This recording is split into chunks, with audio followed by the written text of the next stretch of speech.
You're locked into Inception Radio Network, Superior, Wisconsin.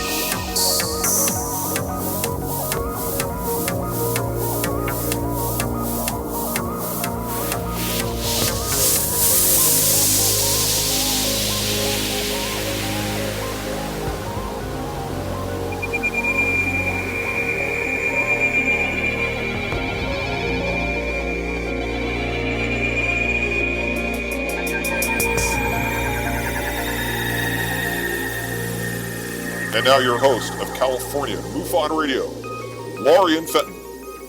Welcome, everyone, to the California MUFON Radio Show. I'm your host, Lorien Fenton. So happy to have you all here with me on Inception Radio Network. And I usually say every Wednesday night, the home of the most amazing app in the world, and it is. But now it's the home of the most amazing T-shirt in the world. I'm hoping all of you out there are really jumping on board to get those T-shirts, the California MUFON Radio T-shirt with the logo of California MUFON Radio on the front and the IRN logo on the back. Now, let me tell you folks something. This is going to become a collector's item here at Inception Radio Network, and the reason I know this is because it's the very first IRN T-shirt to come out to represent any of the shows on the network, and they did it as a launch to help me get down to the conferences this year and do some live broadcasting. And if we can raise enough money, boy, oh boy, it's going to be a fun time had by all, and you guys will be part of it. Even if you can't make it to the conferences that I'm going to this year, you can get in on the behind the scenes information that I always seem to draw out of people, and we'll be able to record it for the Insiders Club. We'll be able to do a lot of afterwards type of party type of situations, and I'll get those recorded for you. And we're just going to do a lot of fun stuff, and I'll be doing live broadcasting at least 4 hours a day, every day at any of the conferences I go to. So I do hope you are interested in buying the T-shirts, and we actually put in there, since it is winter time, we put in there one of the hoodies that you can buy as well. So, or one or the other, or whatever you'd like. And we really tried to keep the cost down, folks, so that you got something that's very special at a really affordable price. Also throws a few bucks our way here at the network to get me out and about and off to these different events that I'm planning on going to. So please, we only have 2 weeks left in this run of trying to raise money for my travels, and you'll have an amazing, amazing shirt. You can just go to teespring.com/CA MUFON Radio, and you'll find the shirt. And I think MJ's already put the link in the chat room for all those that are in there, and anybody else who's around. I hope you can get there. It's Teespring, California MUFON Radio. You can find it. Just get out there on Google. It's always easy to find a T-shirt when you want it. Okay, so that's my number one thing tonight. And let's see. Oh yes. Oh boy, I got in my email. I'm so excited. I think MJ knows what I'm talking about. I got my MUFON sightings of the month for September. And this is the part, I swear, it's like Christmas for me. Every time I see this report, I just giggle with glee. It gives us the reports by country, and that's what we're going to talk about first tonight. The United States, as usual, was coming up with 626 sightings, and Canada was pulling a very close second at 41. The United States, 626 sightings. Wow, oh wow. That's all I got to say. That's just amazing. Absolutely amazing. So, Anyhow, so Canada's at 41, United Kingdom 23, India, surprisingly, India keeps beating out Australia these days. I keep track of this. It's like the dog races for me. I know which country's in the lead most of the time and which is the better country for sightings. And surprisingly, in a few years ago, Mexico was right up there and Australia, but Mexico's dropped down to 3 sightings in the last September. Australia's only had 4, Spain 4. Now, Venezuela, which used to have quite a bit more, and Portugal and Brazil are all back down there at 4 and 3, and Colombia's at 2. So anyhow, oh my gosh, I can't believe this. I actually have to cough, so I'm going to have to hit the mute button. Hold on, folks. Now, that doesn't happen often to me on radio, but it did. So there we are.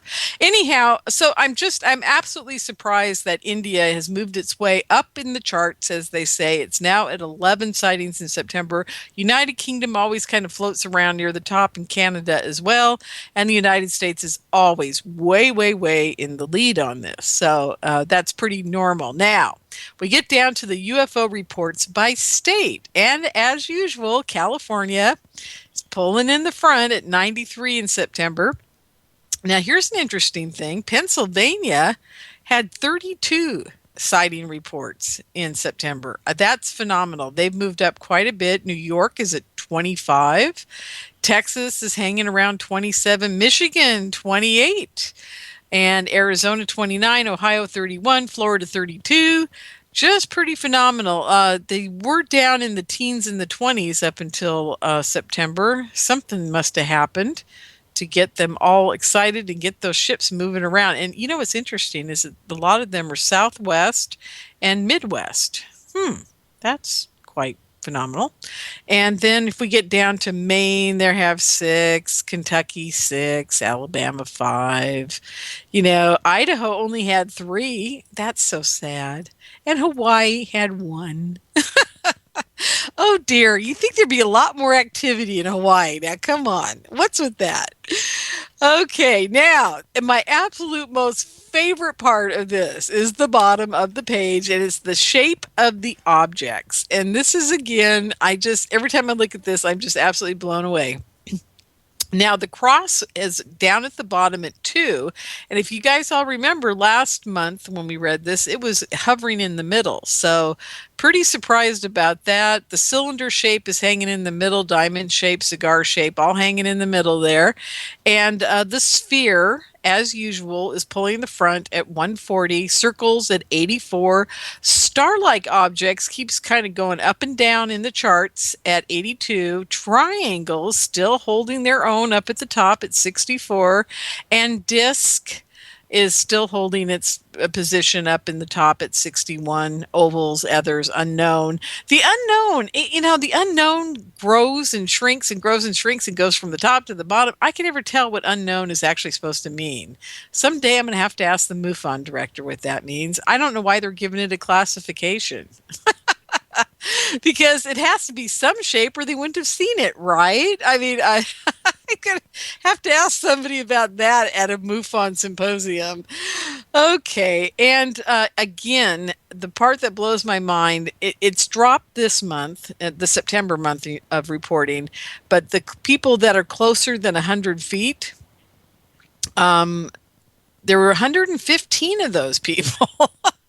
Now, that really blows my mind, and that used to be a lot smaller number, and it's creeping way up there at 115 people. A number of reports had that object less than 100 feet from them. So that is just mind-boggling right there on its own. There were 75 people that thought it was 100 to 500 feet away from them. 501 feet to a mile, 169 over a mile, 218. Unknown. See, back again, the unknown distance. Now, that makes total sense to be in that category, distance from the witness. I totally get that. There were 238 people who had no idea how close or how far away the object was. And that's cool. I get that. Okay, so I got to tell you guys my gleeful thing of the month. I just love this report. It's so much fun.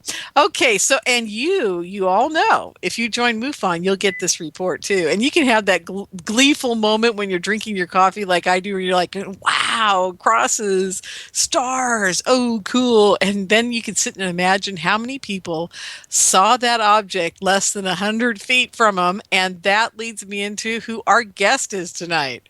We have Travis Walton on the line. He's going to tell us all about his upcoming conference, and he'll have to tell us where because I can't remember right now. Travis, I'm going to have to pull up the website and take a look at where it's at, but I believe it's a Fire in the Sky conference. Is that correct, Travis? Well, yes, it is.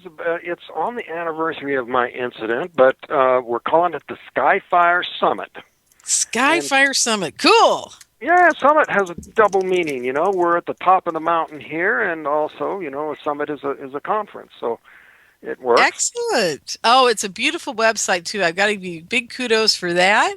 And if everybody goes there, you'll see it at skyfiresummit.com.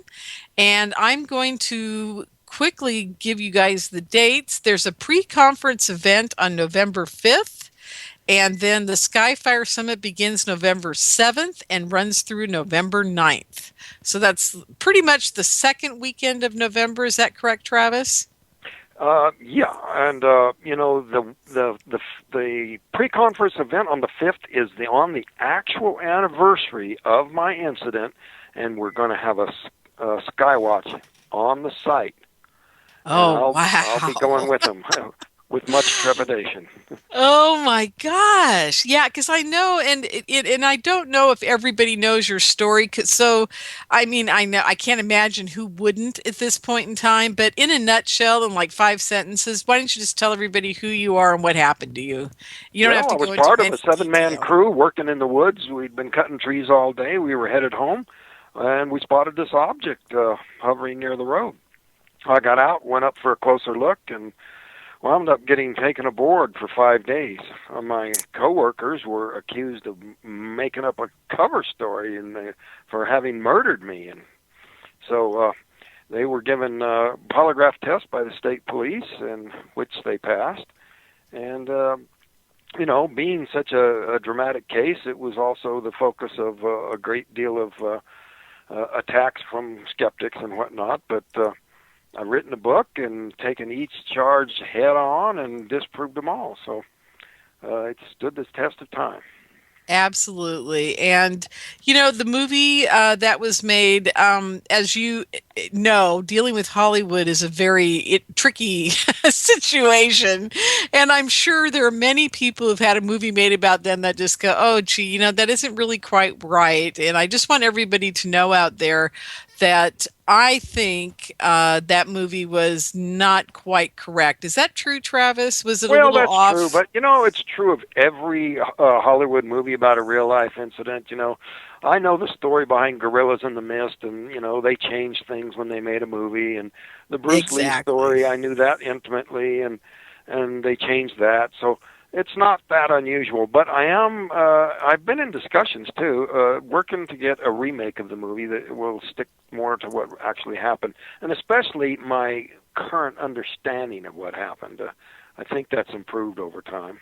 Exactly. Now, you know, and I don't want to go into this like forever here, but I got to tell you, I heard a very interesting thing, and I don't know if it was on Coast to Coast or what show I was listening to, but I think it was your cousin or somebody said that they thought that they were supposed to be the person being abducted and they accidentally picked you up. That's true? Just ridiculous. Well, listen, I'll be on Coast to Coast on the 28th, but this guy happens to have the same last name, and he, you know, is basically trying to ride my coattails. I called him up and I said, look, if you cannot demonstrate any familial relationship, quit telling people you're my cousin. Oh, okay. Don't you So think this guy it's was kind a of faker. absurd? Oh, yeah.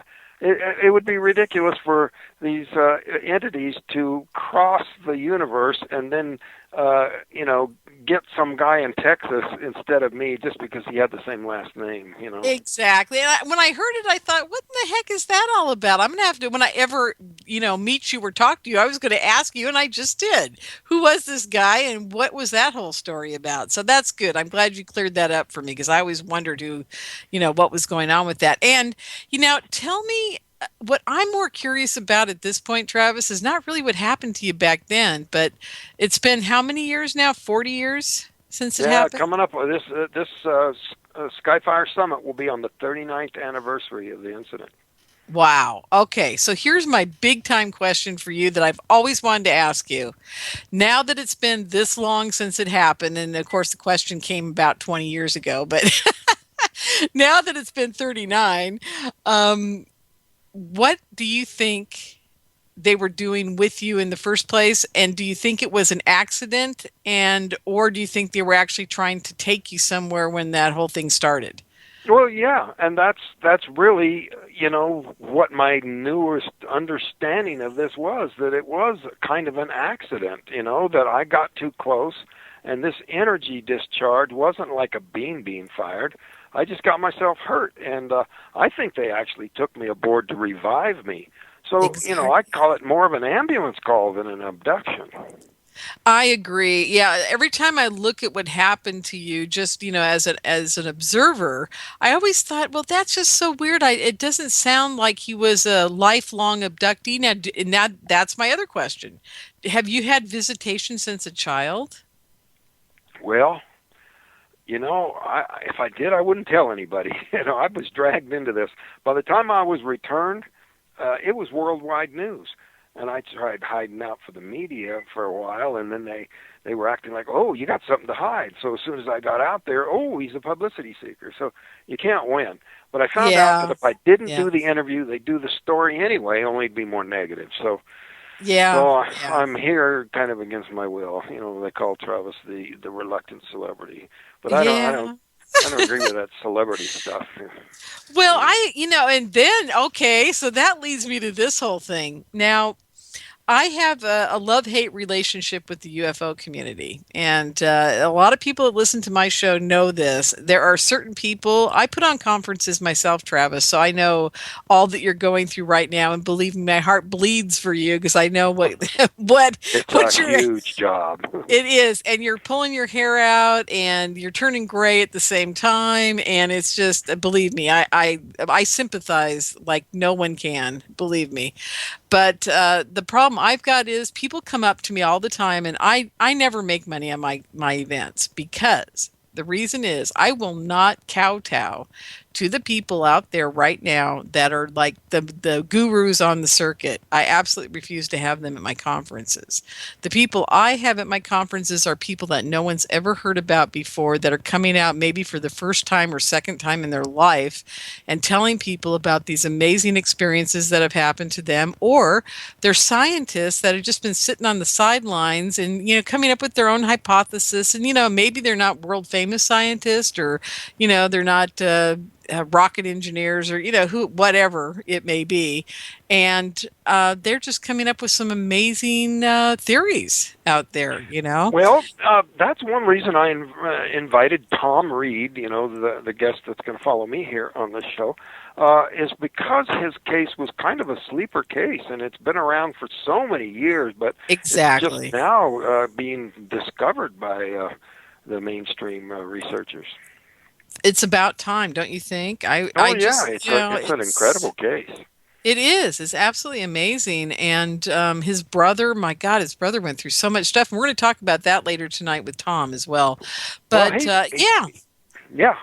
yeah. So and the other thing I wanted to ask you was, I understand that you're doing all this, and the point of me asking you that was, how did you come to you decided on Tom. Why did you pick the other guys that are being there? And I love Ben Hansen, by the way. He can do no wrong. I'm trying to kind of do a ground floor, basic ufology 101. So I'm picking people and asking them to speak on particular topics, to sort of divide it up into the main sorts of areas of inquiry, to make the locals and the regional media kind of get a ground floor understanding of this subject.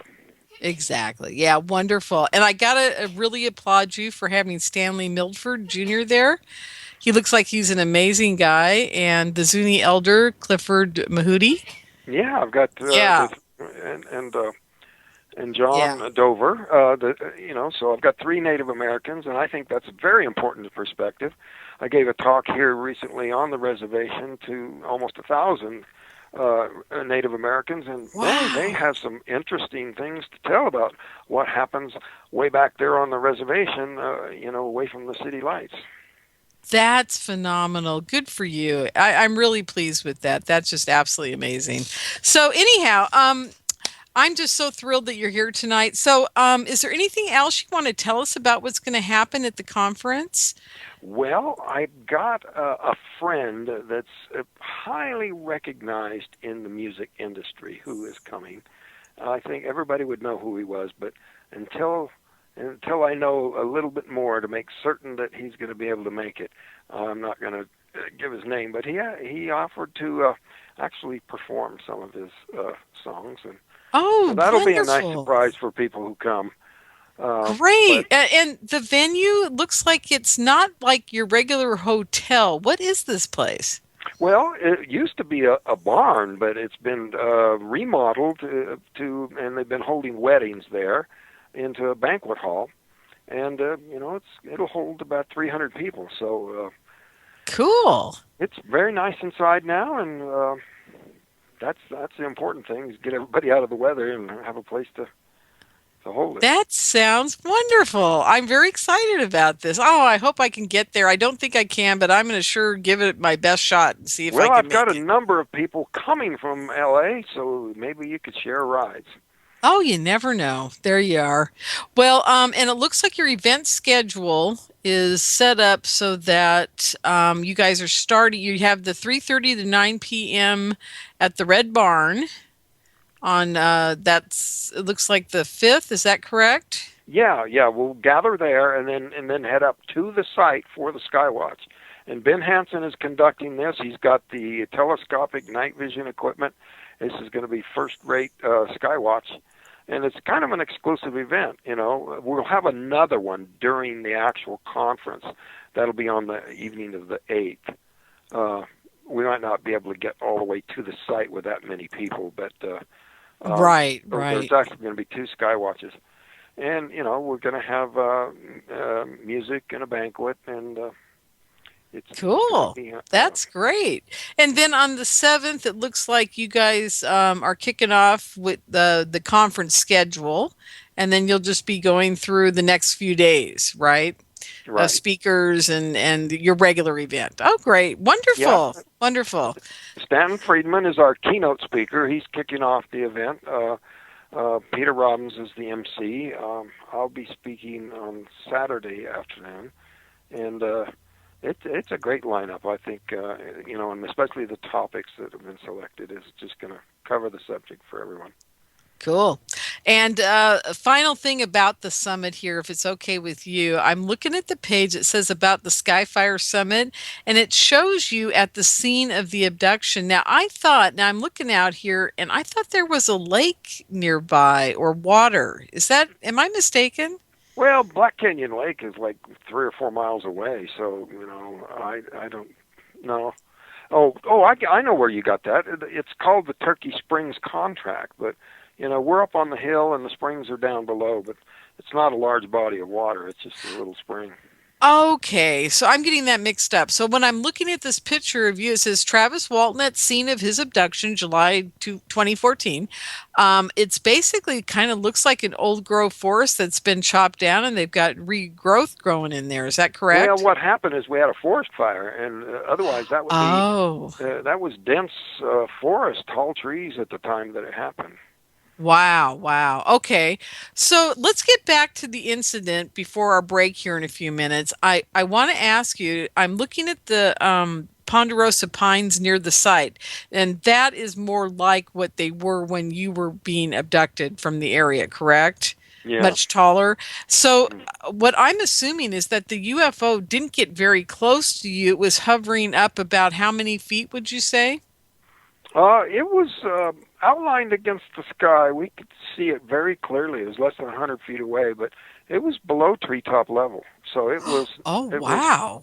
It was hovering so low that, that's how I got myself hurt. Because when I was startled by an increase in the sound and the movement of it, I jumped into a crouch, and that took me forward to get behind some logs that were there. But when I raised up, that closed the distance between the craft and myself, and that's, I think, when the energy jumped. Interesting. It's been documented that airplanes will have a charge built up in the surface of up to millions of volts from flying rapidly through dry air. And, these UFOs travel at a much higher speed, and perhaps just that sort of an effect could account for the powerful energy blast. Although it could have been some sort of a side effect of the propulsion or something like that. Yes, absolutely. Wow. Okay. So now this thing, it's so low that everybody's kind of like, what the heck? And you get out of the car. And I've always wondered, Travis, if you were like me. See, I'm one of those people that would run head on into a bear just because it's there. I don't really have this fear thing like other people do. I seem to just like go, wow, that's cool. And then I'm running at it, right? Is that kind of what happened? Yeah, that was a piece I had missing in me at the time, but I think I fixed that. But, Steve and Alan, they said that it looked to them like I was under some outside control. They thought I looked like I was in a trance or anything, but I think we were all entranced by the sight, the grandeur, and the power of this thing. But I was really just thinking, that I was curious. I wanted to see it up close, and I thought it would take off before I got that close. Right, exactly. Well, good for you. In spite of what happened, I am very happy that you got out of the truck and went to that thing, because that just shows me that you're really a guy of amazing character, because, most people would be running the other direction as fast as they can, except for if they're in a horror movie, then they run to it. So you kind of did the horror movie reaction like I always do, and I like people who do that. I guess you could say that's true, because, the other guys could have got out of the truck too. Nothing was stopping them. They were immediately just furious at me, or, swearing at me to get back in the truck because they wanted to take off. And exactly. But I think they were right and I was wrong. I'm not arguing with that part of it. Yeah, especially in hindsight, right? Oh God. Yeah. Well, now you were aboard the craft for 5 days, and I've always wondered this too, because I don't know if that movie was giving me the right stuff going on here. Were you conscious during the 5 days, or were you unconscious? I think I was conscious for at least part of that time. It's possible I was in a coma or even dead for part of that time, but I think, the repairs probably took some time, so I don't know that I was conscious the whole time, but I did have some dreams coming back through, something like 20-some years ago, that, when I asked the screenwriter, Tracy, about it the first time it was happening, he says, it's probably just because you're doing all these interviews all of a sudden. And then I asked him about it recently, and he goes, no, that was probably memories leaking through. So I would definitely say it was probably memories leaking through. And that's the weird part about it, is that stuff just kind of crops up when you least expect it. Usually when you're not thinking about it the most. Who knows? We're going to hit a break here pretty quick, so I don't really want to get into a real heavy topic, and we'll have 15 20 minutes after the bottom of the hour to talk a little bit more about it. But I'm going to ask you a few more questions about the actual incident itself, and then I'm very curious about how the police treated you afterwards. I know there's a lot of stuff around that, but it just sounds interesting to me. So everybody stay with us. We'll be right back with Travis Walton right after this break. Welcome welcome back, everyone, to the California MUFON Radio Show. I'm your host, Lorien Fenton. I'm here tonight on the Inception Radio Network, home of the most amazing app. I had to get that in there one more time tonight. Be sure to download it and listen to us as often as you can, because, as you know, you get little announcements telling you who's coming on and what the show's about, and it's just so cool and awesome. I just can't even describe it to you. I just love mine. I'm actually looking at it right now here laying on the desk. So cool.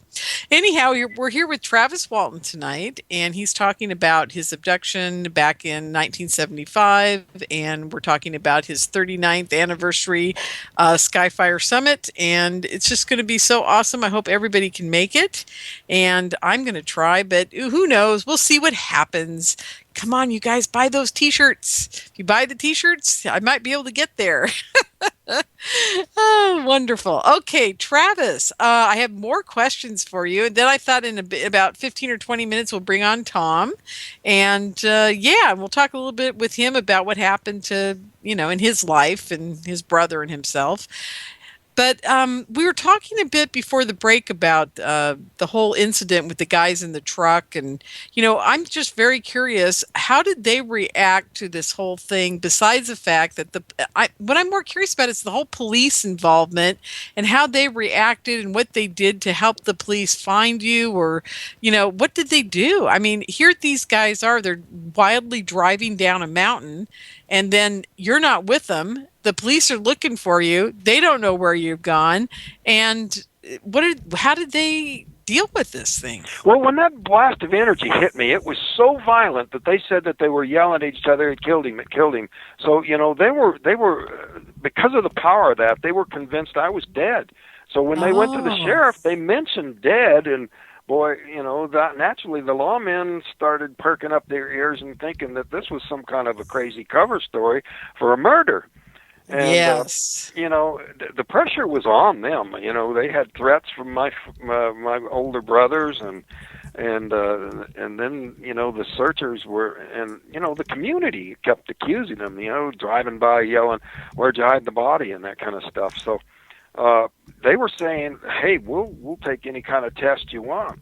And, when the sheriff, brought in the state police lie detector expert, and they all passed the test, then people were stunned, because they were really expecting to blow this thing away with a murder story. So but it was just one thing after another after that. But at the time, the president of the American Polygraph Association actually commented on this case, and he said that although polygraph is not 100%, when you have 6 people passing tests on the same issue, the odds are over 1,000,000 to 1 of there being any kind of a mistake. Absolutely. And that was back with just 6 tests. Now there's been 16 passed tests, and I've passed 5 tests from 3 different examiners, all of whom had extensive years in law enforcement experience, which are the higher rated examiners.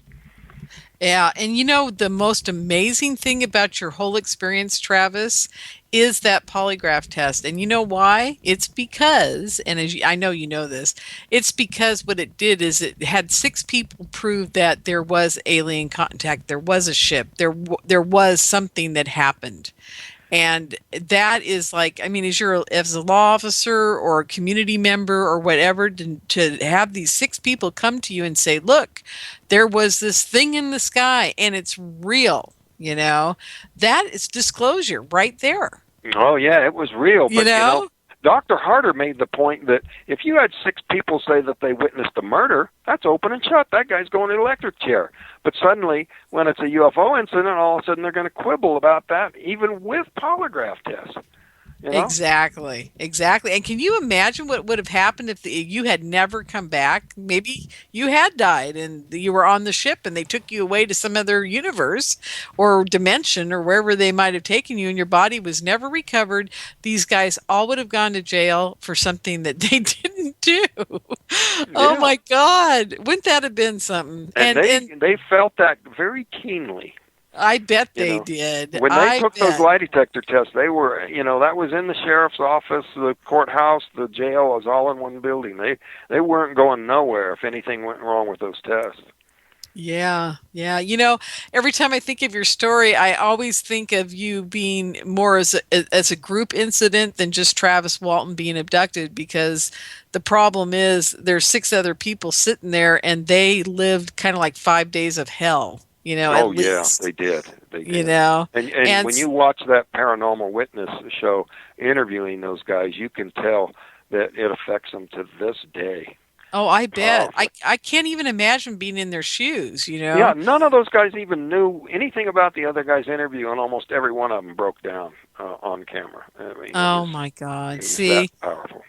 Yeah, absolutely. And this is the part that bothers me about the UFO community and your story and how it's been kind of, I hate to say it, Travis, it's almost like it's just being taken for granted.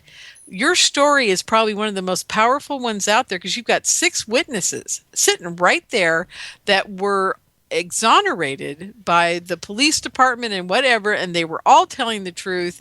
And so, how come the White House never came to your house or their 6 houses and said, "Thank you, Mr. Walton, for making this known to the world, and you guys for being put through the ringer and telling the truth about seeing a craft." I mean, where that's total disclosure, and you've never been given the credit that I think you guys all deserve for what you went through that night. Well, I So, think there were covert agencies, trying to discredit this, but for some strange reason, and I don't even have a theory, they came after the crew instead of me.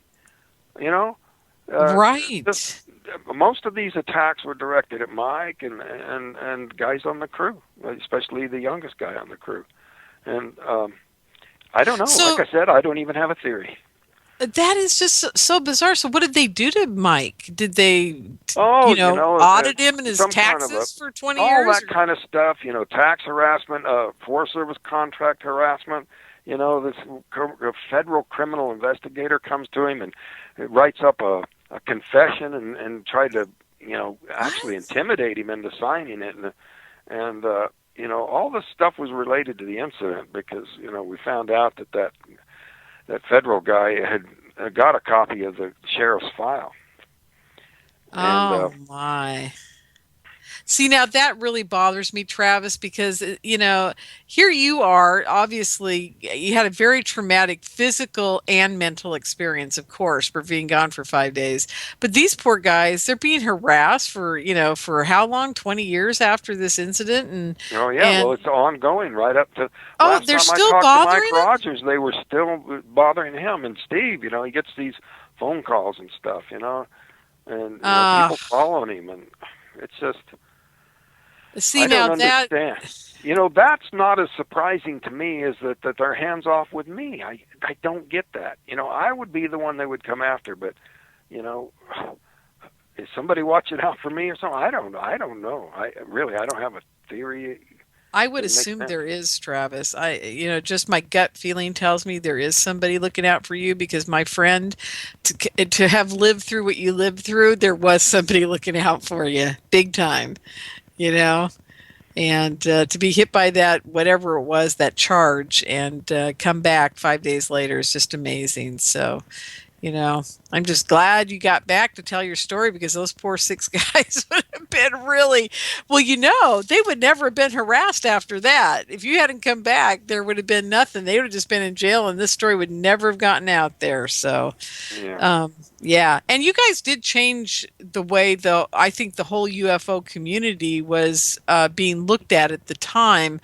There were so many people. I remember back in the 70s, there were a lot more people that were more into the Space Brothers and kind of the leftovers from the giant rock days.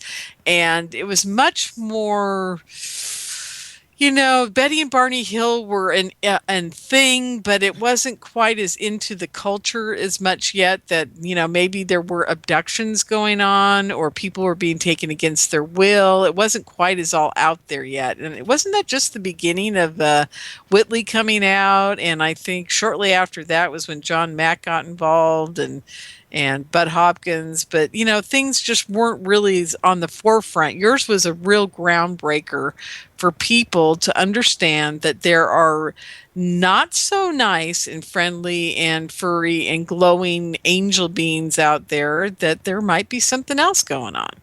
And it really woke up a whole community, I believe. Well, people talk about the alien agenda, and I'm saying, well, why the singular agenda? These are beings from a variety of different places. Yes.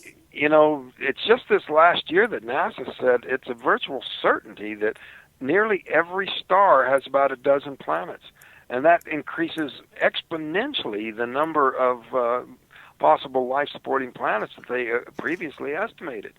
And so, it's easily conceivable that many, many different species will be visiting various planets. Absolutely. Hey, I got a couple people in the chat room. I usually go in there much later in the show, but since you're going to be leaving us probably here pretty quick or sticking around, it's up to you. I had somebody say that sometimes it's Michelle, and I haven't seen Michelle in chat room before, but she says sometimes it's just nice to know you're not alone, even when you feel silly. And I'm assuming that's feeling silly about telling people your story or what you're doing. So people are just loving what you have to say tonight. I wanted you to know that. And I appreciate the support. Yeah, and hopefully we'll get some of the people out here to come on down to the conference too. That would be wonderful if we could do that. And it's like they're bringing up a very interesting thing here in the chat. It's about, who cares what people think? Well, in a lot of cases, the problem we got, and not as much now as back in 1975, that's for sure. There's just too much dogma going on out there about whether this is real or not. And I believe that we have changed quite a whole generation of people in the last 39 years since your abduction to believe that this whole thing is a virtual reality. When Stephen Bassett talks about his disclosure project, I love him to pieces, Travis. Don't get me wrong. And Stephen is one of my, I laugh with Stephen often, actually. But the problem I've got is disclosure's already happened. And your incident was one of the few way back in the 70s that said, look, folks, this is what's going on, and you got to pay attention to it. And I firmly believe you're one of the first disclosure people out there. And why you haven't been given that title in the UFO community, I don't know, but that's just the way it goes. It blows my mind. I just want you to know that because, it's crazy. Well, it's disclosure in a different sense. What they're wanting is the government to throw open the files and say, okay, we fess up. We've been lying to you all these years. And that's not going to happen. Now, I admire the effort, and it would be great, but I think disclosure will come about in one of two ways, if it comes about at all, in that sense. One, either some gigantic incident happens in front of thousands of people, then they can't cover that up. Exactly. Or a whistleblower grabs the files and goes and makes them public. And then he ends up living in a Russian... to public pressure, nah. Yeah. And then that poor whistleblower ends up living in a Russian airport the rest of his life. Would but that still, be sad? I think the disclosure effort is still instructive and constructive, because it at least forces certain government officials to take a stance, and they're going to have to live with that because the day is coming.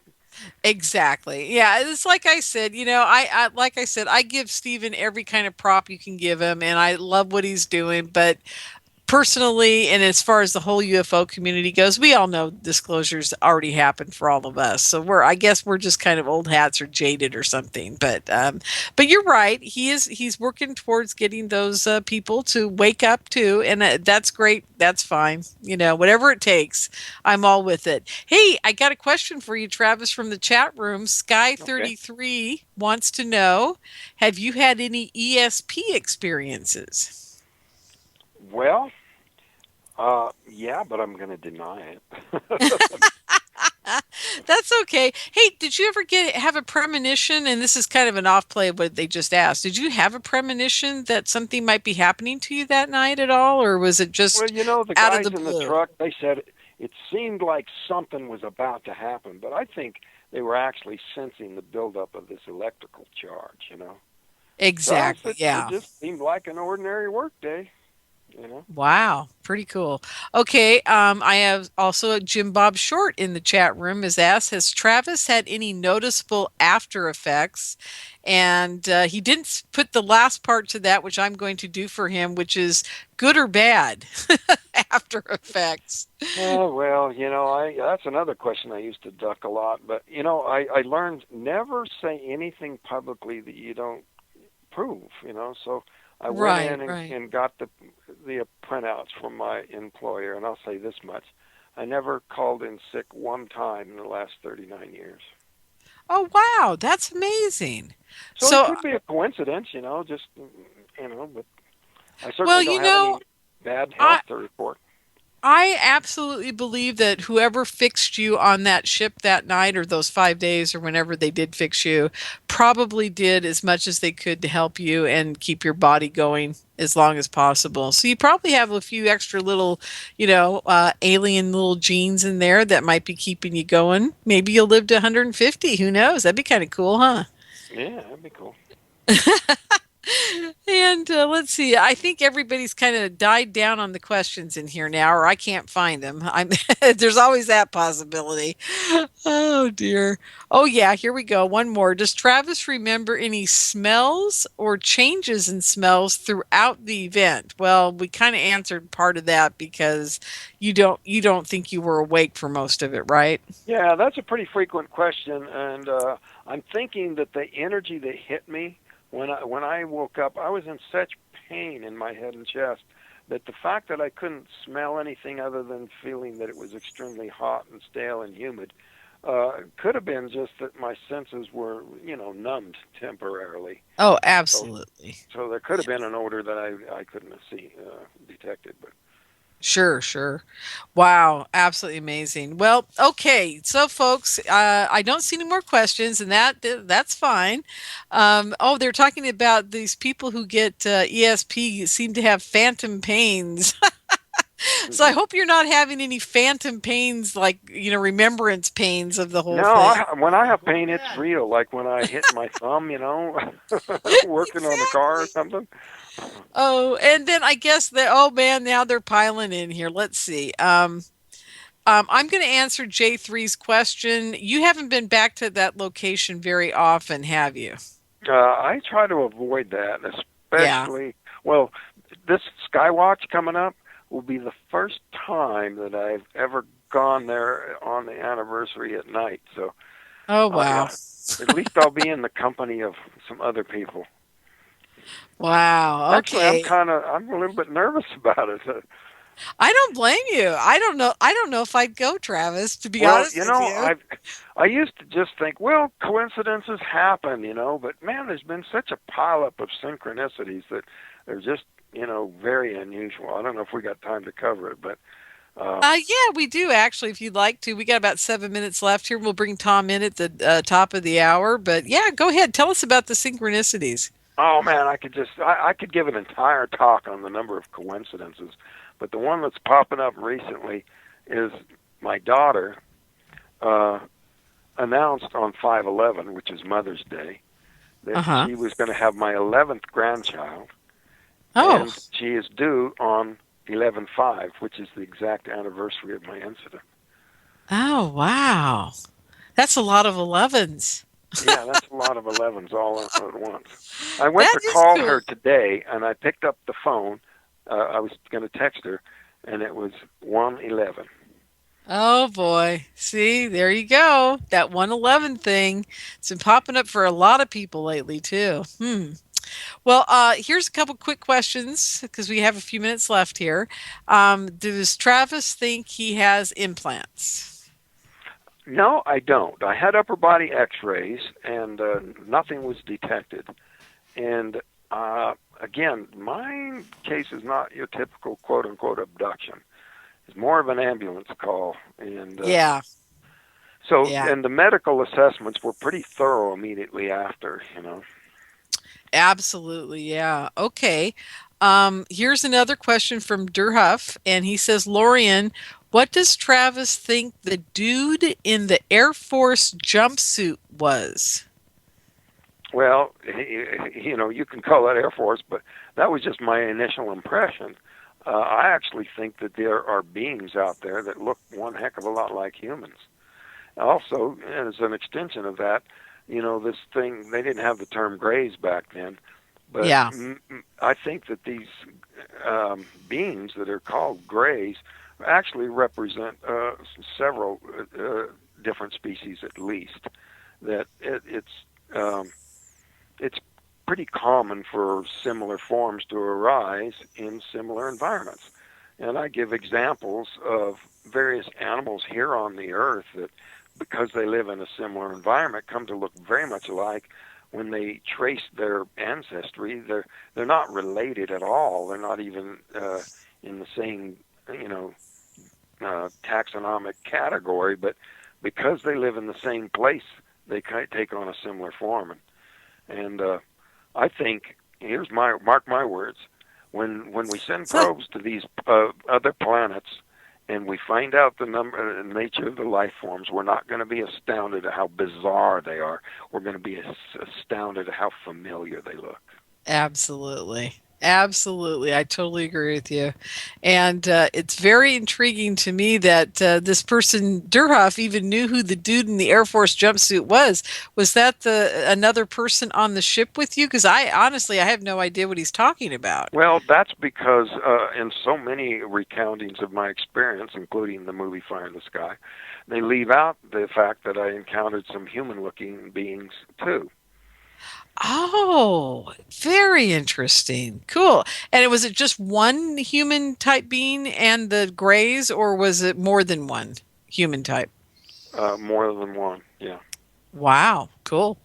And did they have very light white hair, and were they very pale, or were they more looking just like you and I with our dark Italian hair and our, Well, they weren't platinum blonde. They were blondish looking hair and rather light skinned, but not super pale.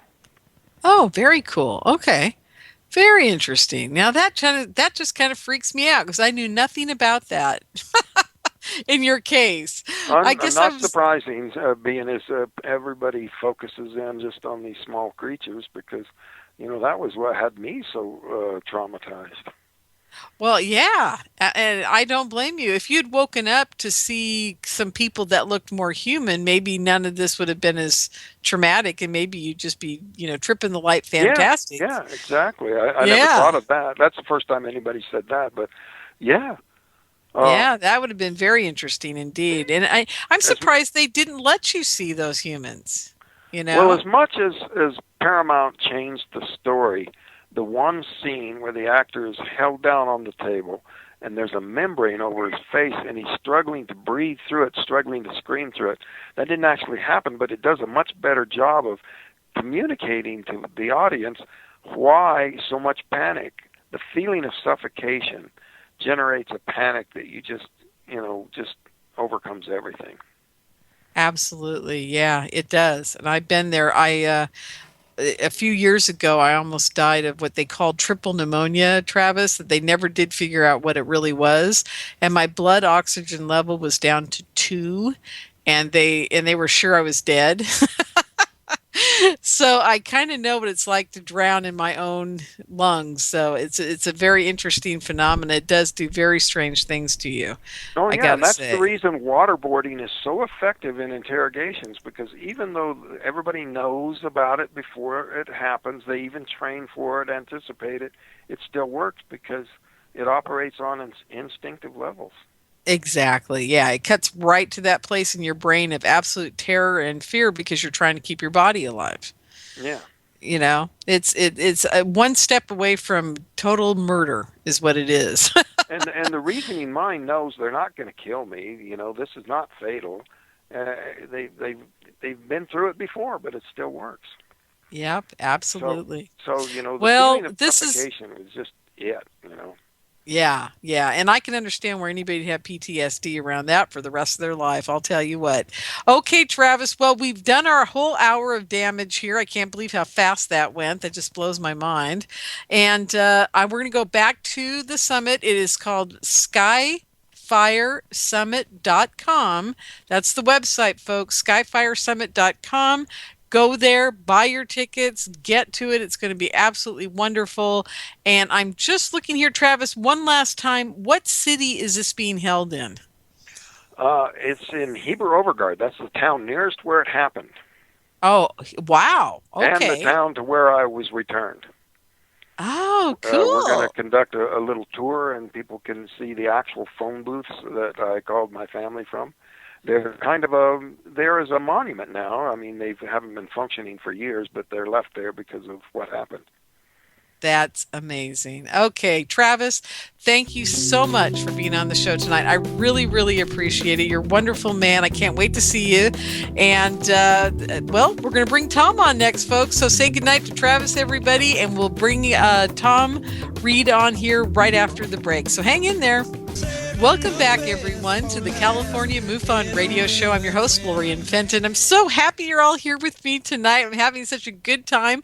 Finally got to speak with Travis Walton. And I'm going to tell you guys a funny story. Travis will probably kick me for this, but I was at International UFO Congress in 2012 or 11. I don't remember which. And I was doing live radio interviews like all weekend. And I was just kind of tripping the light fantastic, running around the place. And I was talking to everybody. And I went up to Travis's table. And I said, Travis, hi, I'm Lorien Fenton, and I'd love to interview you during the conference this weekend. And he said, nah, I don't really feel like doing an interview. And I was so devastated. I almost cried. And he was having some difficulties that weekend, and there were a lot of weirdnesses going on and strange stuff. But I just knew that he was there and he was doing okay. But he just didn't want to do any interviews, and I don't blame him one bit. People just harangue people at these conferences, right? So I was devastated. I almost cried. He had no idea what he'd done to me. He just pushed me into a little mush ball, and I almost left the whole conference because he rejected me.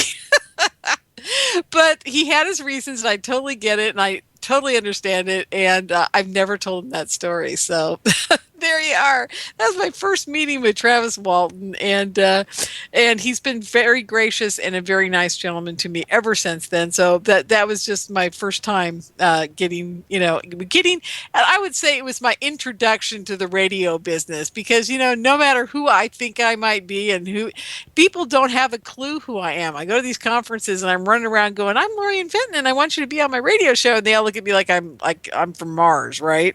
Who knows what show you're on, right, lady? So it was a very grounding moment for me. I gotta say, it just knocked me down, like all the way down to the bottom of the notches, and I worked my rear end off that weekend so that everybody there knew who I was by the end of the conference, so I wouldn't have to be blindly seeking people for my radio show. I could say, hey, remember me from the conference? Blah blah blah. So yeah, it was a big event, but he did crush me. I was a little pile of mush ball, a little emotional pile of mush ball at the end of that. So there you are, guys. True tales of a conference. Oh my gosh. Okay. Let's see now. I have another amazing guest on with us tonight. His name is Tom Reed, and Tom is part of the Willow Lake incident, or ongoing incident, or whatever we want to call it. Tom, what are we calling it these days? And welcome to the show. Hey, thanks for having me. And I'm really sorry that happened with you and Travis, but I guess we all have our days, and we all get in our Oh, yeah. What had happened to him, I found out later, and I guess I should qualify this all, because Travis was very nice to me the rest of the conference, but that day there had been a whole bunch of people that had gone up to him and asked him to do all these interviews, and they were all people with like iPhones. They didn't have radio shows, and they were just not really professionals in the business. That's all I got to say about that.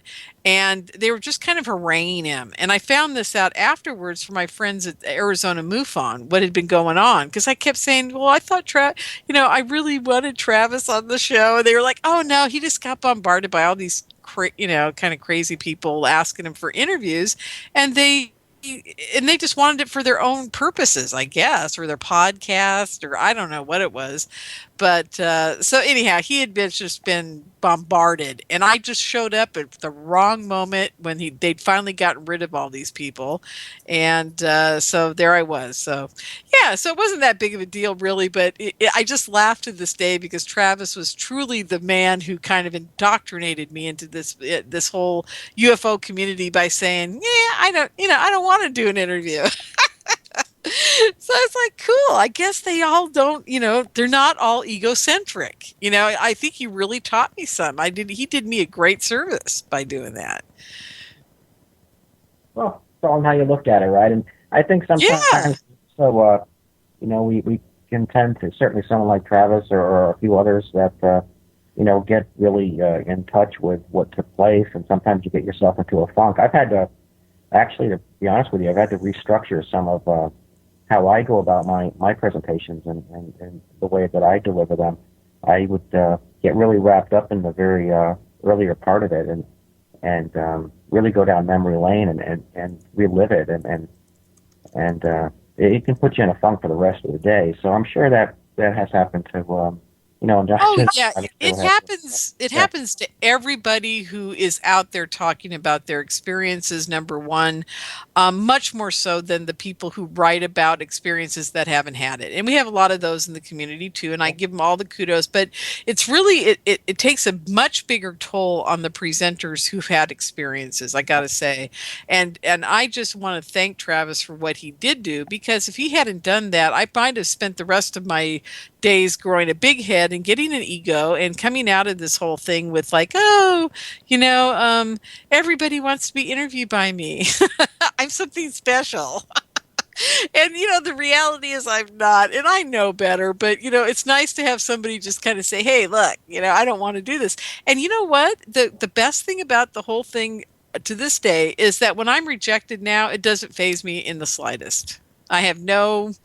if anybody says, no, I don't want to be on your show, I don't know who you are, I don't, get away from me, I'm like, fine, no problem. And I just move on. And because I know what I do. I know that I'm here, I'm trying to get the word out, I'm trying to get the truth out. It's more of a soul mission for me than it is an ego mission. And that is for sure. So, one opens, right? So. Exactly. Yeah. So I'm just thrilled. I'm just thrilled that he came on my show tonight, and I have spoken to him before, and he's been very gracious to me.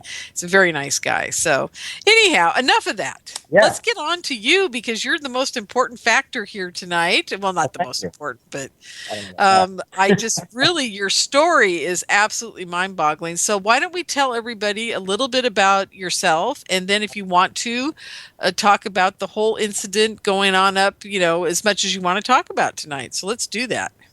Okay. Well, I don't know how many people know this, but I'm actually the founder and owner of Miami Models in South Beach. I founded that back in the early 90s. And my father was a politician and a local politician and an attorney. And my mother, a landowner. She owned a restaurant in Sheffield, Massachusetts. Oh, cool. And, I pretty much grew up with a very political family. I actually, when I was very young, I actually grew up in the home of William Roosevelt's grandchild in Cherry Hills, Colorado. And then later, my father would actually run for office in the 80s and be elected, or do 2 terms, I should say. I guess the best way, I think, most people, I would think, have a pretty good handle on our case and what happened, but just to summarize it a little bit for those who don't, we lived in 1554 Boardman Street in Sheffield, Massachusetts, not far from the Searles Castle in Great Barrington, which was a lot of fun when I was younger. And in September of 1966, there was actually a lot of witnesses to an event that took place. When I say event, I mean a series of events, actually, that were given a classification back in 1969 by J. Allen Hynek, or it was actually given a Hynek raiding. I don't know if it was actually in '69 or after Hynek left Project Blue Book, but the Egremont Country Club and those in the town of Egremont actually saw this craft performing acrobatical movements unknown or conventional aircraft that was seen over our property, and it was acting kind of erratic. And it was actually aired on WSBS Radio. And that letter from WSBS Radio can be seen actually in the Roswell Museum today.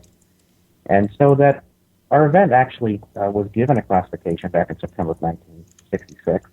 And it was seen this craft again, or the activity in the area was witnessed again in 1967. And then in 1969, made a lot of racket. Everyone was talking about it. People were coming into my mother's store. People were talking about the craft over the farm and that sort of thing. And to give you an idea, I mean, in '69, I was riding a horse at Butternut Basin Ski Resort. And we were coming home, and we stopped for a bite to eat, and an ice cream, if you will. I actually got a brown ribbon.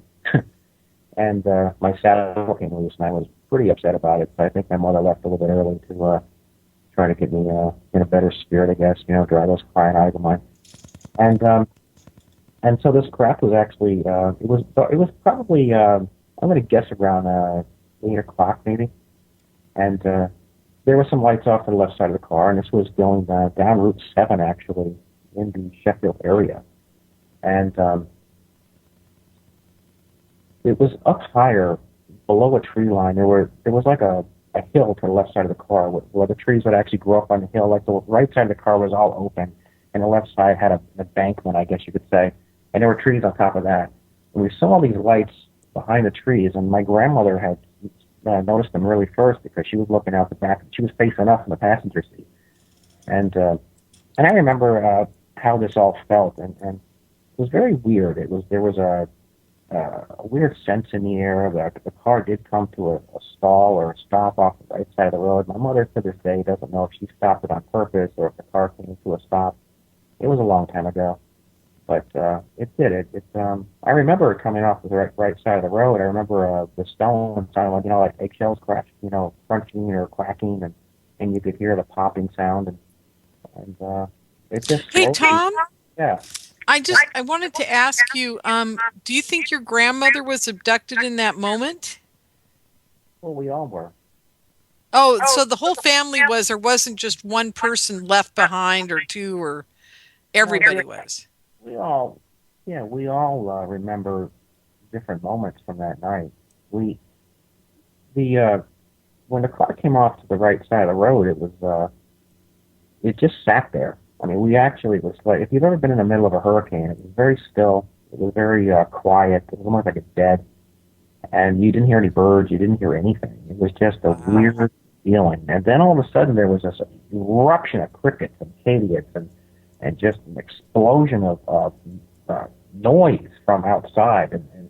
And at that moment, the next thing I remember, I was in what looked like a hangar. And this is what's interesting about this, too, is my father would attest and share his thoughts on this later, that what happened to us was closer to home than we thought. He's always thought that there was a mutual venture of some kind, and I'll get into that later. But what we saw that day, and what I saw in that open room, if you will, which was about 4 times the size of a football field, it was a very big open room. And I was standing there on this back wall. There were carts next to me on the right, and I was kind of if this was a football field, I would have been standing at the 1 yard line on one side of it, and everything was off in front of me and to the left, and it was very dark, it was very open, but I could see a little bit, and there was a light or an area straight ahead that had some light coming into it, and an individual or I'm not sure what it was came into the area there and quite a distance away from me. And somehow I don't know why I knew to do what I did, but I walked up to it. I was 9 years old, and I walked up to this figure, and I was grabbed pretty sternly on the left arm of mine. I was taken out the door. I was taken right out the hallway, brought down about 20 feet or so. It went left or right. I took a left, and I was brought into a room. And when I first walked in there, or was brought in there, to the left of me when I came into the left. If I came in the door, it was on the left side of me. The wall bowed inward like a can, and the whole wall did, not like a small section of it. Almost the entire wall bowed inward, and there was a pocket off to the left and a pocket off to the right, and there was a smaller area to sit. I can't remember exactly what it looked like, but it was lower, and I was able to sit on it without like jumping up. I remember just sitting on it, and there were different types of what I would say life forms in there. There was two that looked very ant-like, that had a head similar to an egg. Alien Mysteries did a pretty good show on it, except they gave it like buck teeth and an overbite, which was kind of odd. But Alien Mysteries actually did a pretty good job at this particular part of it, and so it looked like it had like a teardrop body type of thing. Had very stiff legs to it, arms to it. It kind of came out of the same part of the body, and it was very creepy. It was very different and disturbing. And off to the bottom of this area that I was sitting on, this I don't know, a table or stool or whatever it was, there were two individuals that looked very human-like, humanoid, I guess. Not too much different than, it was a long time ago, but I don't remember them being too much different than I would look or anyone else. It was strange though, because what happened, I was sitting there and I'm kind of coming out of whatever this calming state was, and whatever this was, I was like so cooperative and going along with this. And I'm not sure why I just wasn't screaming and running, but it kind of, whatever this was, just kind of took its toll, and I ran out the right side of this area of this room, and I came into what looked like a huge intersecting hallway with two hallways off to the right. It looked like a Y, and then the bottom part of the Y filtered out very widely, almost like an 8-lane highway. It was that fat of an area, and the inside of this intersecting hallway had, again, walls that bowed outward, and so it was almost as if it was meant to control the flow of traffic, which in some way, when I was in that room, I used to think to myself, well, maybe that's why the wall bowed inward, was because the outside of it was set up in a way to allow a flow of traffic of a lot of personnel or vehicles or something. And so that would make sense. And I was brought back in. I was brought back into this room. I didn't know where to go when I ran out into this area. It was very bright. And I was put back on this table type thing, and this cage-like thing came over me, which was in two separate sections. The bottom one came over me. I thought it was to keep me from moving around too much or from running again, but it just kind of came over me to where I could see underneath it. It was about a foot off my body, or at least 10 inches or so off my chest, and I could see underneath it, so I could see my feet and that sort of thing. And then this secondary section came over it, which kind of overcame it, kind of like it was just a little bit larger than this, and it went over it. And it actually hit the table area that I was on, and there were holes on the side of it, oval-shaped holes. And next thing I know, these little like raisin packets were placed on my leg and my chest and my body and on my face. And I remember hearing voices, and at the time I think I was hoping or praying that those voices were someone I recognized, like a mother or brother. I can't say for sure, obviously, who or what they were, but they sounded familiar to me. But I was also in a state where I was hoping that they'd be a family member of some kind. And then next thing I know, I'm put back in this room that I originally came in. The first thing I remember seeing, that big open area, and then I'm back in the car. And it was very choppy, very fragmented, but I remember it pretty, what I do remember, I remember, clearly. And this wasn't through regression or anything. I remember this since day one. I mean, we sold our property after this. My mother moved. They were giving us a hard time. All these kids in school were drawing these sketches that they saw.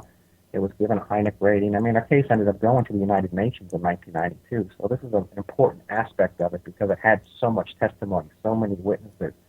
And this part of the case right here is what is now being inducted into the Historical Society in Great Barrington, Massachusetts. So our case is actually becoming, or will be on Tuesday, inducted into the Great Barrington Historical Society. And it was, and it's also a working display in Roswell. Our case actually has a full working display right smack in the heart of the Roswell Museum, right next to that large display that they've got, that centerpiece there, and it's gotten a lot of attention, and it deserves it. So what happened when we got back? This is really strange too. When we got back into the vehicle, or our station wagon, we found ourselves awake again in the vehicle. My brother was actually had his head on my knee. My mother was no longer in the driver's seat.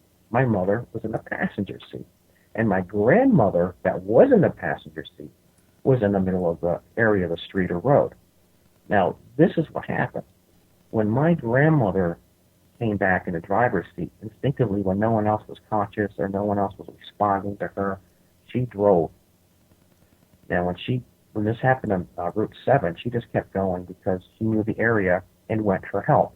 So she went back to our restaurant, which was in the center of Sheffield. So she went into Sheffield, she was speeding, she turned around, came back, so she was facing back towards Great Barrington, next to this little green. It was a village green, actually. Our restaurant was called the Village Green because it was a green between the road and the parking for the area.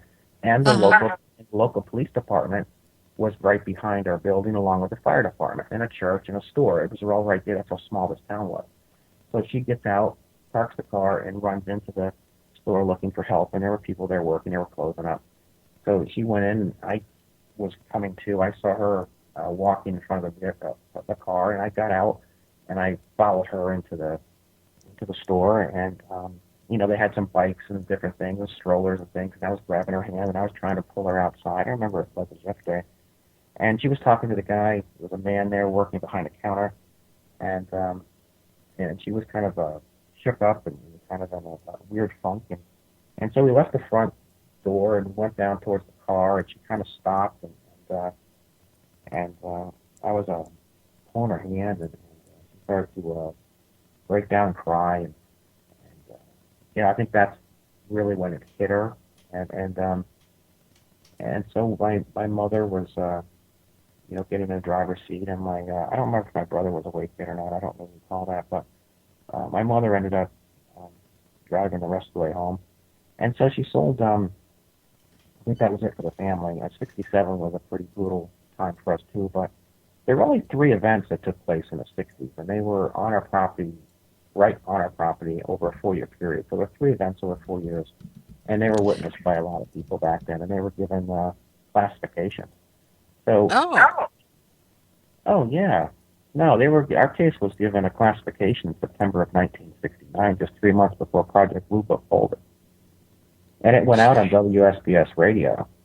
And so what happened when our attorney, Robert Blutchman, who was a very good friend of my father's, in the 80s when my father was in office, he ran, he was a mayor, first selectman, Mayor Kanan, he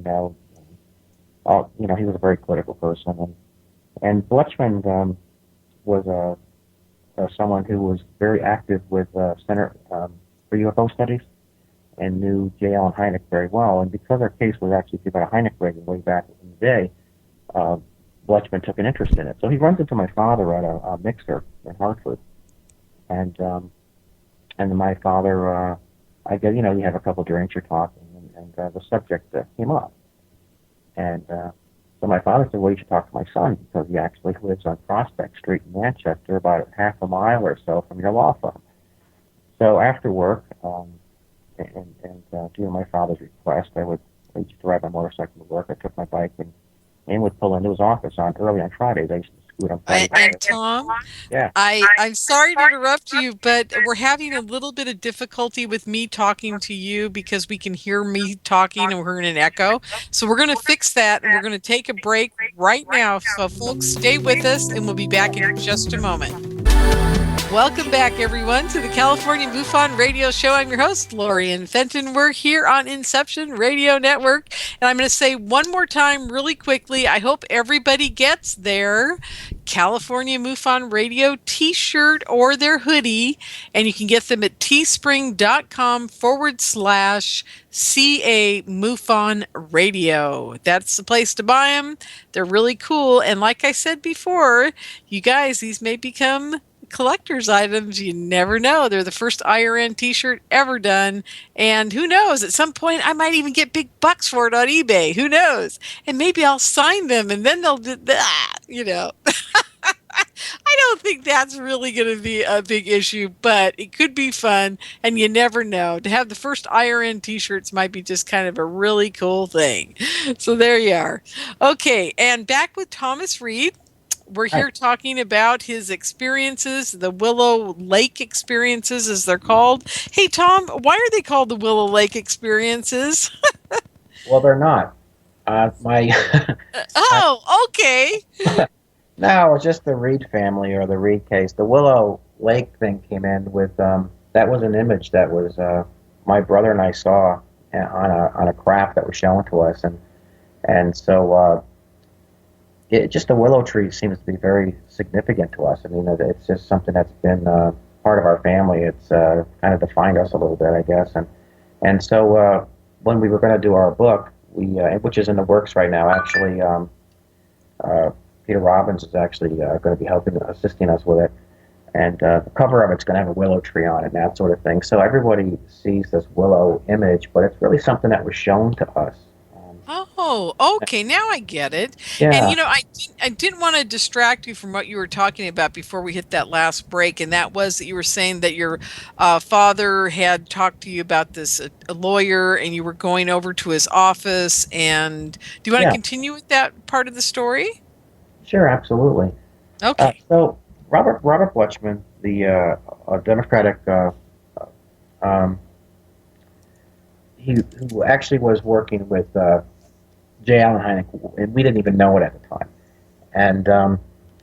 And so my father really thought it'd be a good idea to speak to Robert because he was an attorney. He took it seriously.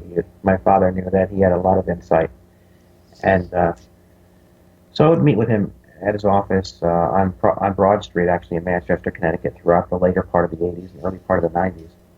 And after he had, he had sat me in there, and there were pictures behind the chair that were shots taken by police officers and so on over bridges, looking through the water and during a time of the Hudson River Valley cases. And he started talking to me about these pictures that were taken.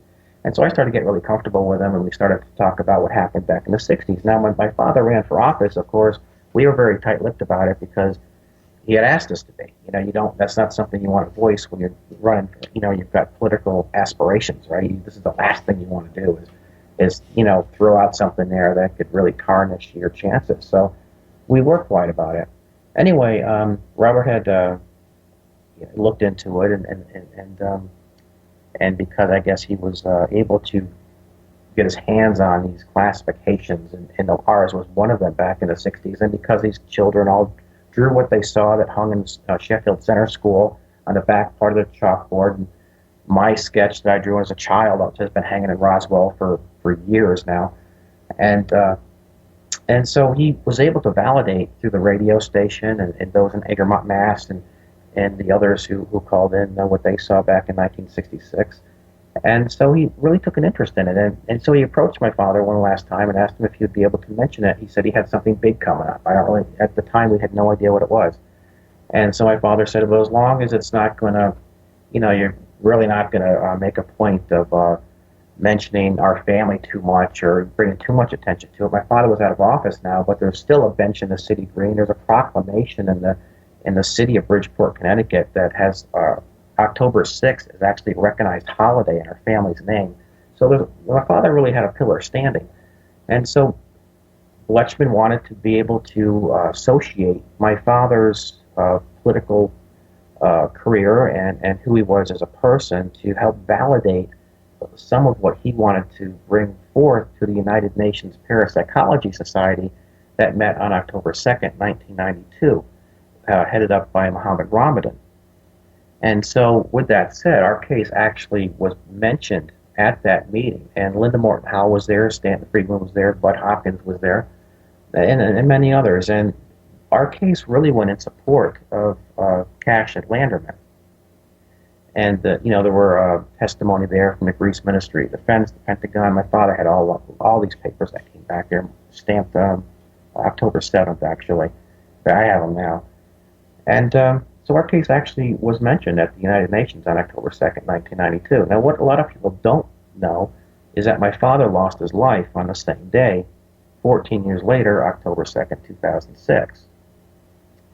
And the CDC came in and actually shut down the building, and it has been condemned to this day. There was a rare fungus found in his blood, and so when his head hit the desk on the same day her case was mentioned at the UN, and after talk of a book with Robert Blackman and some other people, they rushed him to Yale New Haven Hospital, and when they gave him antibiotics, it killed him because the antibiotics actually killed the good bacteria and the bad bacteria, causing cardiac shock and sepsis, and he died. And so, with that said, it has gotten a lot of attention over the last, since his passing. And so, when you see the connections and you see the ties to a very historical account that is being inducted into the Historical Society in the town where it took place, and it has a huge display, working display in the Roswell Museum, and the fact that there was a proclamation in our family's honor and a bench in the city green, and there was radiation readings, magnetic fields associated with our case, and it was investigated by law enforcement, and it was a pretty profound case in a lot of ways, and I think that's why Travis has me speaking. I'm the only one, I believe, outside of himself that has had a first-hand encounter at Skyfire. We do have the working display. Went out on WSBS radio. We've passed polygraph tests. So it's Yeah. Tom, what's interesting to me about all this is that Travis, like I told him, I truly believe his was one of the first out there besides Betty and Barney Hill that actually said to everybody, look, we've got 6 witnesses, and I think that's why to this day they harass those poor witnesses, is because they truly are. They were a big game changer. And now that your incident is starting to get traction as well, let me ask you this. Are you being harassed by anybody? And when you said about this rare fungus, that kind of perked my ears, because you'd be surprised how many people in the UFO community over the years that have gotten out and spoken have died of some very strange and very exotic things that nobody had any clue what they were. So have you ever been harassed, or anything happened to your family around this? We speak pretty openly about all that, sure. I mean, Tell us about it. I'm very curious, because... I wouldn't get to start. I mean, as far as I can go backward, well, not actually, I'll go forward, I guess. There's 3 people that have died around this case. Oh my gosh, 3? Actually, there's 4. Oh. My ex-girlfriend. My father passed on the same day. Robert Bletchman, who was a very good friend of the family and an attorney that I also personally retained, who also brought our case, or mentioned our case in support of others at the United Nations, the Parapsychology Society, which was, I think, held in a library.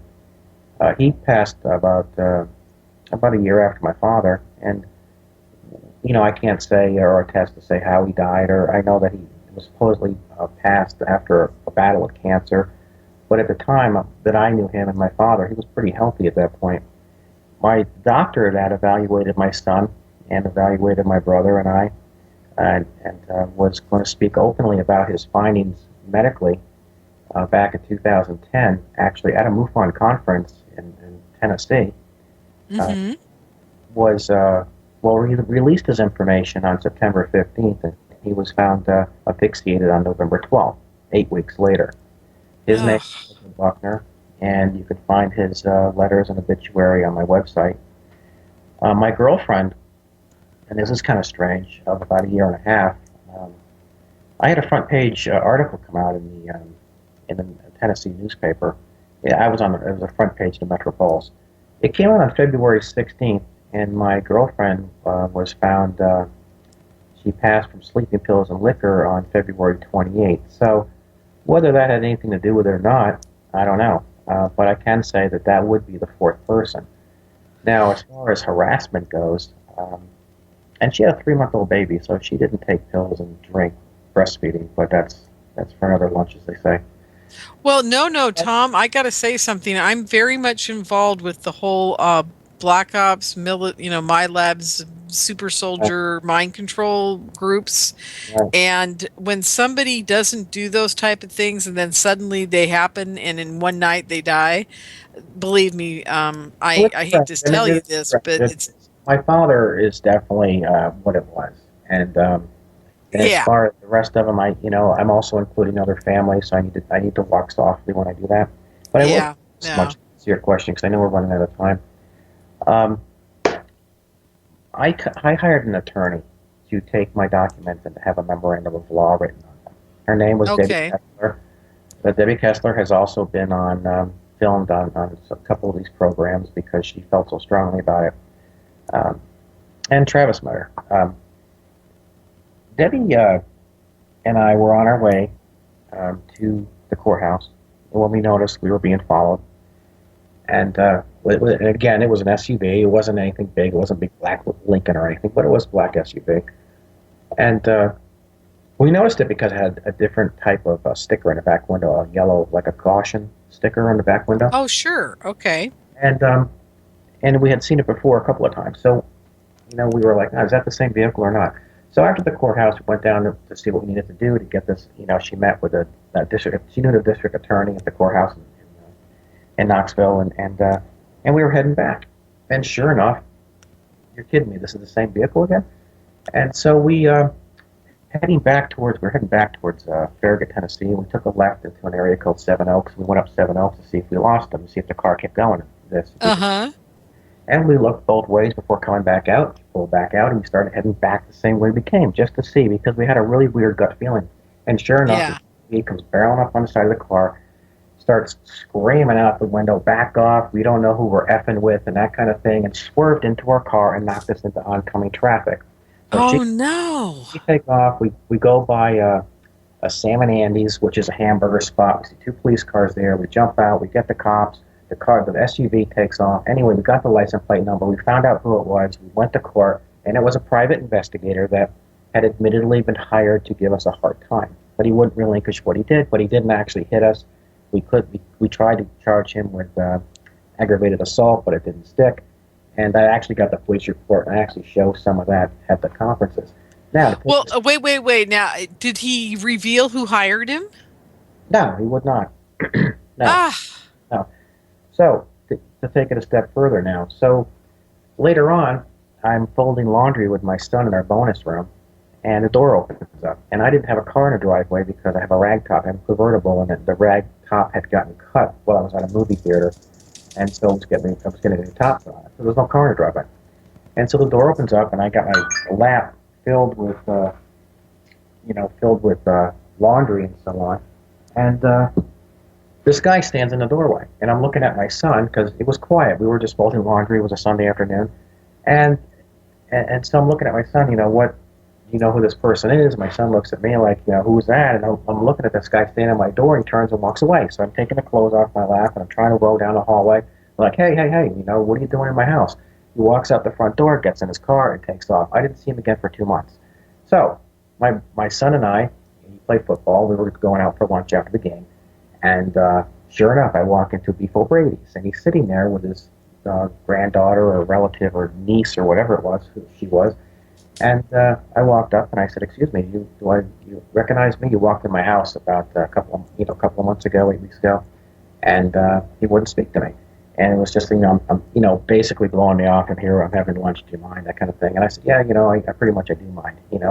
And so he reaches in, he was left-handed, grabs his wallet, flips it, and he was an FBI agent. Said actually, I didn't realize this, but their badges actually say special agent. And so that's true. I got his name, and I Googled it, and I found out who he was, and he worked on a Sarah Palin email hacker out of when he was from UT. And so it gets better. So on June 6th of last year, I am home alone. Well, my son is here, but we were here. A doorbell rings. And so I have glass around the front door, my foyer area. And so I walk down, and sure enough, there's this guy standing outside my front door. And can I help you? And he puts a badge in my face.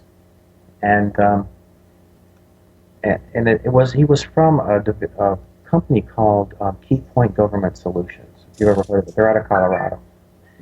And so I sit down on the steps as he had requested, and he had his clipboard. And he starts going through this clipboard and asking me, do you travel internationally? Are you savvy with computers? Does your mother still reside at this address? Do you know this person? And it got really in depth, and he kept me out there for almost, half an hour. So finally, I'm like, I don't see your vehicle. And he says, well, you weren't meant to see my vehicle. And I said, well, I got to go inside. And he asked me what was so important that I would have to go inside inside the house. And I said, I left the iron on. It was the only thing I could do. So I ran upstairs, and I got my son. He was in the hot tub, and I said, listen, you gotta get this, get a picture of this. Something's up. I don't feel comfortable at all. And so he's wearing his green shorts, and he goes outside, and so I go back out to talk with this guy again, and I started asking him, why are you here? And he said, I'll be asking the questions, and sat me back down on my steps, and I could either talk to him here or I could talk to him somewhere else. And I thought, well, I'm better off if I stay in the comfort of my own home, right? So exactly. I tried to cooperate the best that I could. And anyway, he flips over a card before he leaves, and there's a Privacy Act of 1974 in the back of it, and I had to read it and swear not to ever talk about the questions he asked me, and I still haven't gotten very particular about that. But that was really weird, too. And so when I got that 11-page article that came out in the Indianapolis Monthly Magazine in March, that was written, it was a terrific article, actually, called Matt Reed is Alienated. The writer, or Evan West, who wrote that article, actually called. I gave him the card and followed up on that. As well as when he wrote the article about us, he actually went on the Fox radio and talked about he was followed by the FBI on his way to interview us. And that's on my website. I'm sure you probably saw that because I gave you my website. But it's all on my website. All this is on there. Tom, give everybody your website so I don't forget, okay? What is it? It's TOMREED.info.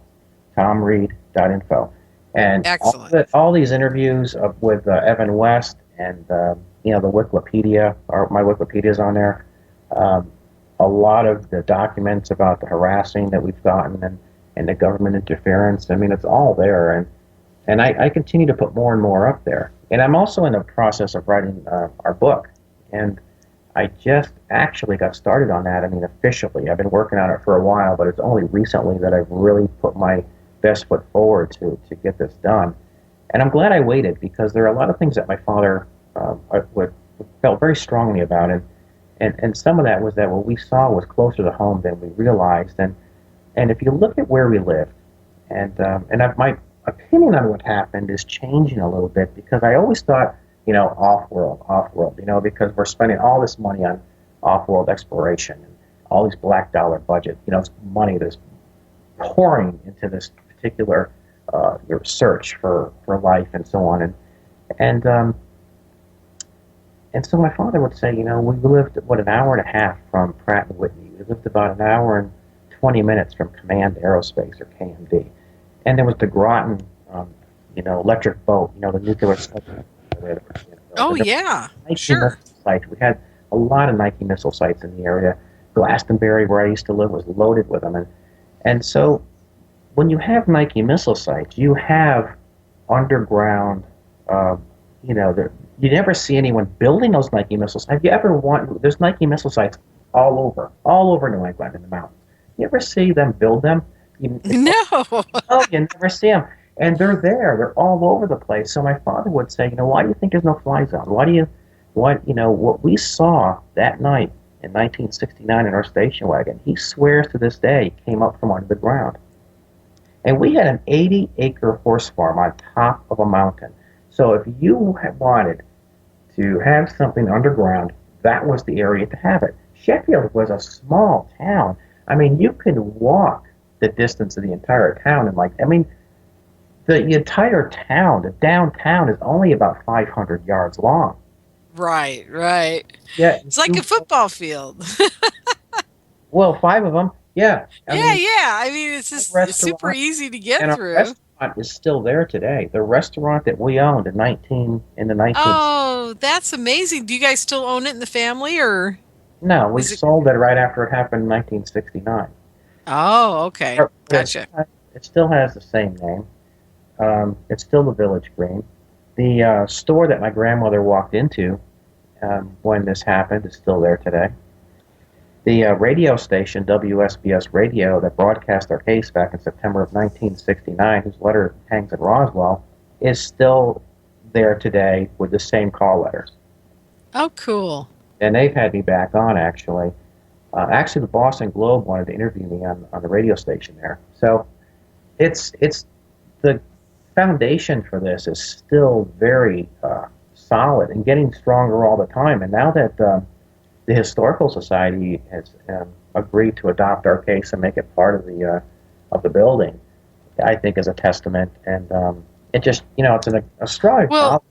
Yeah, it's an acknowledgement, just like I was talking about with Travis earlier, that, this did happen. It was real. And you've got the community around you to support you in that. And I think it's absolutely phenomenal. And yours all started in the 60s, right? So we're heading all the way through the 60s through, I think your brother's last sighting was just about 4 years ago, right?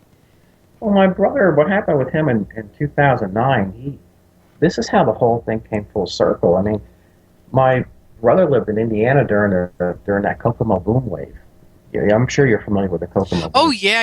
Hey, and you know what? We're not even going to have time to talk about that tonight. No, but I can just wrap it up real quick. I mean, the Kokomo boom was, my brother was chasing this orange ball thing with his camera phone, and when he had the incident with that, they basically said, why are you chasing it with the phone? And so he starts talking about our case, and that's how it came full circle, and that's how he ended up on the Fox Morning Show, and after that it was Alien Mysteries, and boom, there you go. Oh, there you are. Amazing. Well, Tom, thank you so much. TomReed.info, and he'll be speaking at the Skyfire Summit, so be sure to check it all out. And thanks everybody for being here tonight, and we've had a wonderful time, and I want to thank everybody out there who's going to buy the t-shirt. We'll see you next week, everyone. Good night.